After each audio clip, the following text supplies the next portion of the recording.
Welcome back, everyone. This is, yes, the 5 favorite pieces of gear video. If you've been hanging around YouTube on the hiking channels, you have obviously seen a whole bunch of videos go up. I was tagged by Mitten Camper, or as I think he's called in Michigan, Mitten Camper. And what I first noticed is when people, well, first of all, I don't know if much people know about social media and stuff. The whole idea of tagging, if you were one of the early people in the blogosphere and you were having your blogging way back when, tagging people was a really cool way to connect people across the blogosphere and to kind of invite other people into the conversation. And it was a very common way to kind of set up some common posts and see everyone's opinion on something. So whoever started this tagging of the 5 favorite pieces of gear, I think it's a great idea, and hopefully someone starts some other tag, because I think it's kind of neat to be able to peek into everyone's backpack doing the same exact kind of video but slightly different. And here's how mine is slightly different.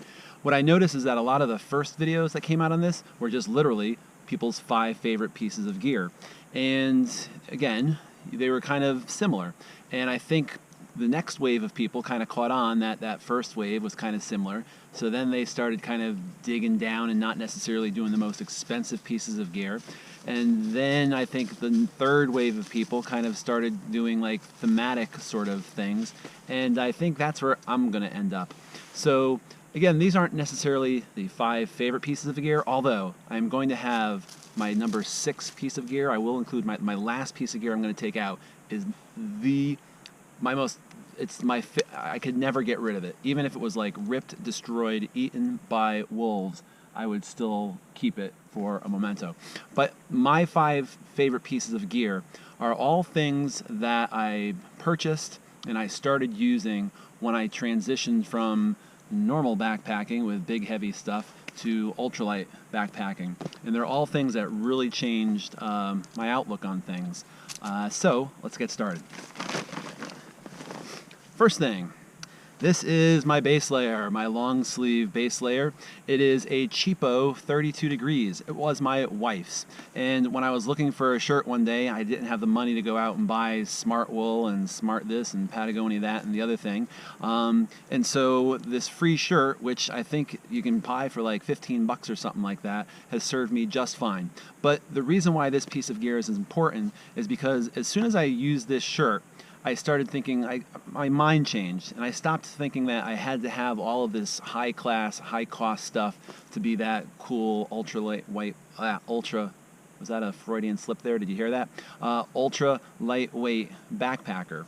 And I really, set me down the road of finding other cheaper substitutes instead of feeling guilty about watching someone's video and just drooling over all of their high price stuff. So 32 degrees is the brand. I believe that's the brand. The label is actually worn off in the collar. It's really lightweight. I don't have the weight. I'm not going to go look it up, but it's like, I don't know, 6 ounces or something like that. And it serves me perfectly well. The second piece of gear, not necessarily something I bought. I had to buy it to get the jar, but it's my cold soak container. And going straight up all cold soaking really changed my backpacking too. Ditching the stove. I realized that people love to cook and you love that hot meal. I'm just not one of those people. I'm just not that picky with my food. I'm whatever. And so using the cold soak container, ditching the stove, ditching the fuel, ditching the time it takes to cook, ditching figuring out what I was going to eat and how long it was going to take me to prepare it, that made a huge difference. I was never, ever since I started backpacking, I never ate hot lunches or hot breakfasts. I only had cooked dinners. And when I just gave up on dinners, I was like, this is beautiful. And then again, once I started looking at YouTube, I realized that there's this whole group of people out there that, these cold soakers. Going stoveless is this, seems like it's a new thing that people are considering, when it's just, I always did it because I was lazy and it just didn't care about the food. So my cold soak container. And again, as people joke about when they show this online, buy the jar, get free gelato with it. Although this is my gelato one, I usually bring a Skippy container as well. So that is my second thing. My third thing is my hammock. This totally transformed my backpacking trips. When I was younger, I don't know if you can see it behind me, I'm sitting on a rock wall right now. I could easily get my, 1/8 of an inch ultra lightweight Gossamer gear sleeping pad, which I own, put it out on these rocks, and I'd have a wonderful night's sleep. And unfortunately, as I got older and older, it's a little harder to sleep like that. It just wasn't as comfortable, and I didn't know any different. I still thought I was being kind of comfortable. And I'm going to do a video on how I transitioned to my hammock, but I went and got a cheap hammock, and I had never slept that way in the outdoors. And so owning and using a hammock totally transformed my outdoor life. So hammock is number 3. Well, I didn't take it out of the bag. Number 4 is bringing a poop shovel. And I don't care what brand you use, what size you use, but bringing a poop shovel really transformed my backcountry etiquette. It made me do that whole leave no trace thing a little bit better, I think. And yes, you can use your heel, and yes, you can use your trekking pole, and yes, I don't know, turn over a log or something like that. But I finally gave in and realized that for the weight and the money, it just simply made me, feel a little bit better about pooping in the woods now. And nowadays, I used to have the orange handled one that the handle broke off, so it was just the bottom of the spade, and that's what I would normally carry. But small, light weights, doesn't weigh anything, and it's, just makes me feel better about pooping in the woods. Changed how I poop. That's how this one worked. And number 5. All right. I think it's awful when people select favorite gear that they really haven't tried and tested, or they do a review on gear that they only tested for a little bit.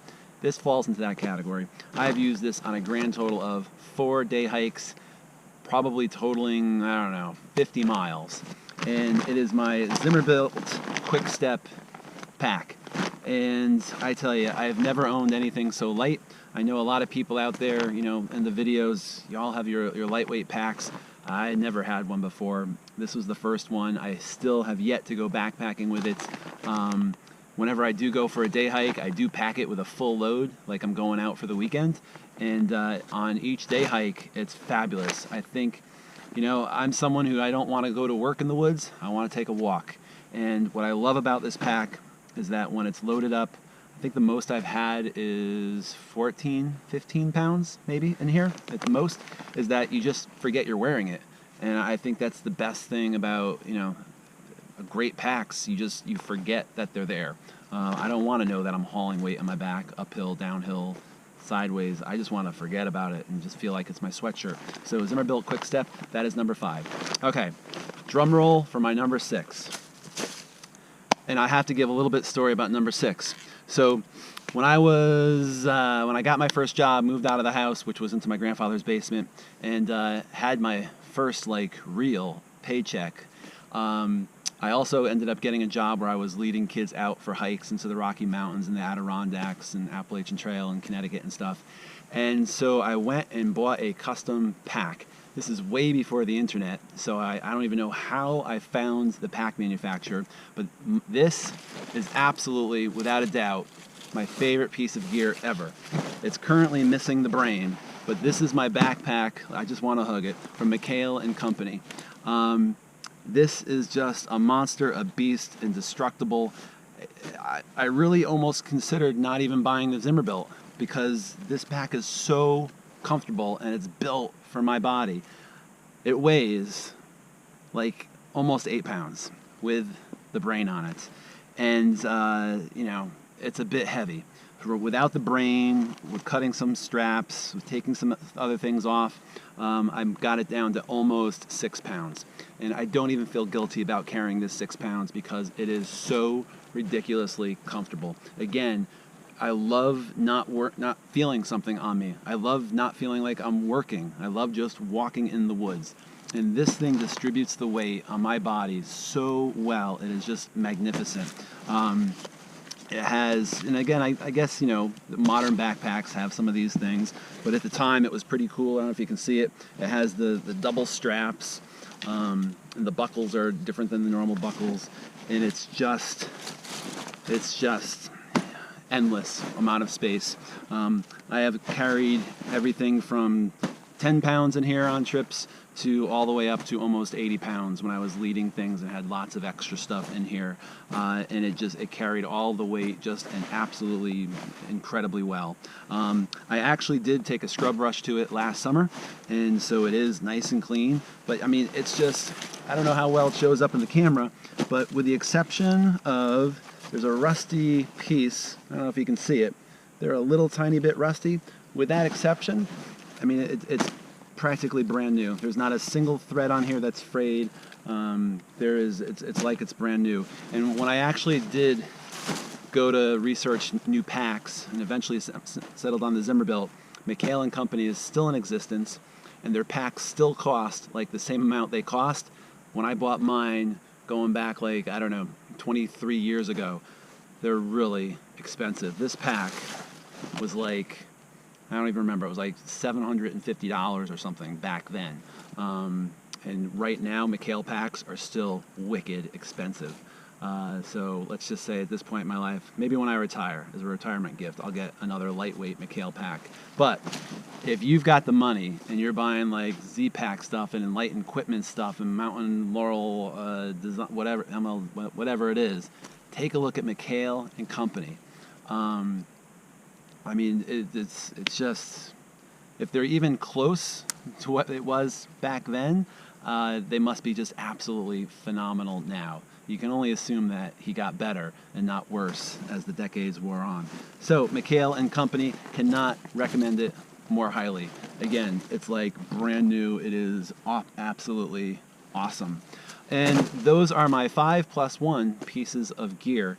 I don't know. Hope that was valuable to someone out there.